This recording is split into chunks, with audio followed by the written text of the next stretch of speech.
Hey everybody, I'm Coach B with NXG Combat Sports Association and you are watching NXG TV. So, had an amazing weekend and I want to take some of the information that was discussed over the weekend and share it with you guys. It's specifically in relation to the different milestones and what the different belt ranks in Brazilian Jiu-Jitsu mean to us at NXG Combat Sports. So, I can only speak for myself and I can only speak for our association. Each one is different. Of course, we have some similarities as well. So, I spent the weekend with my coach, had a guest brown belt visit from Mississippi as well, and we had some good philosophical conversation along these lines. So, a black belt and two brown belts walk into a living room. That's kind of the topic, right? So, what do the individual belt ranks mean to us at NXG Combat Sports? What are the expectations and what are we looking for? So, first of all, most of you already know, but if you do not, the belt ranks for ages 16 and older, or adult ranks, in Brazilian Jiu-Jitsu are white, blue, purple, brown, and black. So these are going to be your common belt ranks, white, blue, purple, brown, and black.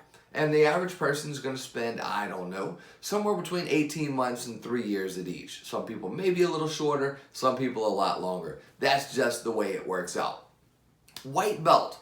At white belt, you are learning those basic fundamentals, but in a more broad scope, you are learning how jiu-jitsu is applied against an unskilled opponent. So, in my opinion, from white to blue belt, you are training to defend yourself against an unskilled opponent. From blue belt beyond, you are learning how to do jiu-jitsu against people that know jiu-jitsu.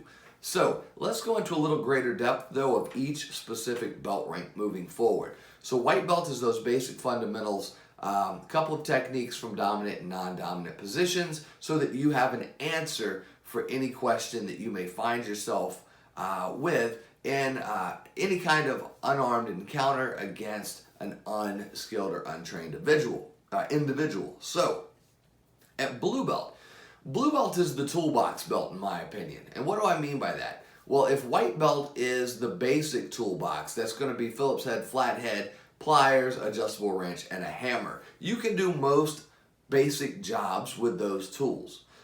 Blue belt is when we start to really dive in and just gather all types of information. So we have all those specialty tools that are going to start ending up in our toolbox. So you've got your ratchet set and your star driver and your torque wrench and things along these lines. Now, are you going to use those specialty tools all the time?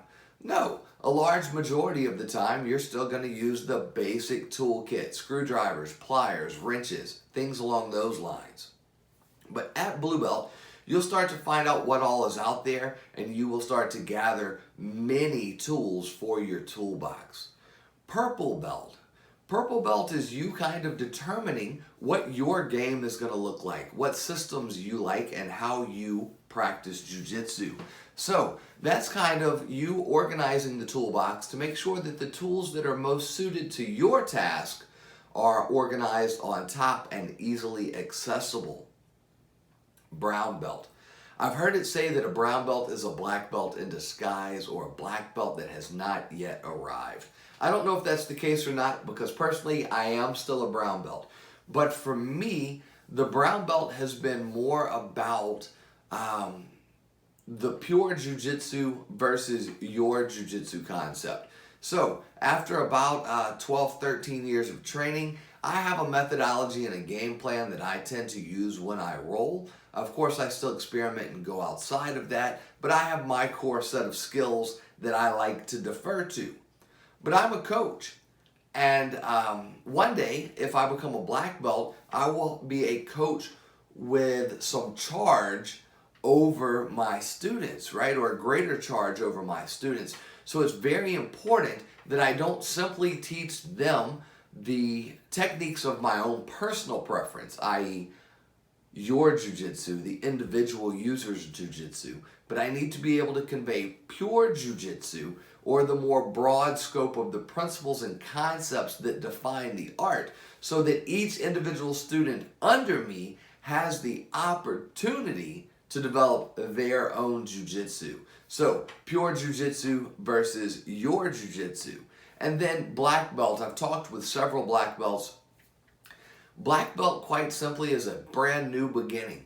Kind of like graduating high school. You know how to write, you know how to read, you know the basics of history, the basics of science, and you have your math skills on point. Now you can begin to go down any rabbit hole that you wish because you know how to learn, and you can now begin experimenting with different ways to implement those concepts and principles, right? So it becomes a never-ending cycle of knowledge. A white belt doesn't know what they don't know. On the flip side, a black belt knows what they do know and knows how much there is still to be discovered, and so they live in a perpetual state of improvement for the rest of their life. Anyhow, guys, NXG Combat Sports, kind of a quick breakdown of white, blue, purple, brown, and the journey to black belt in Brazilian Jiu-Jitsu. If you have any questions or any specific portion of this conversation that you would like me to do a video and elaborate more in depth, I'll be more than happy to. Drop it in the comments, guys. Coach B, NXG Combat Sports Association, and thank you for watching NXG TV.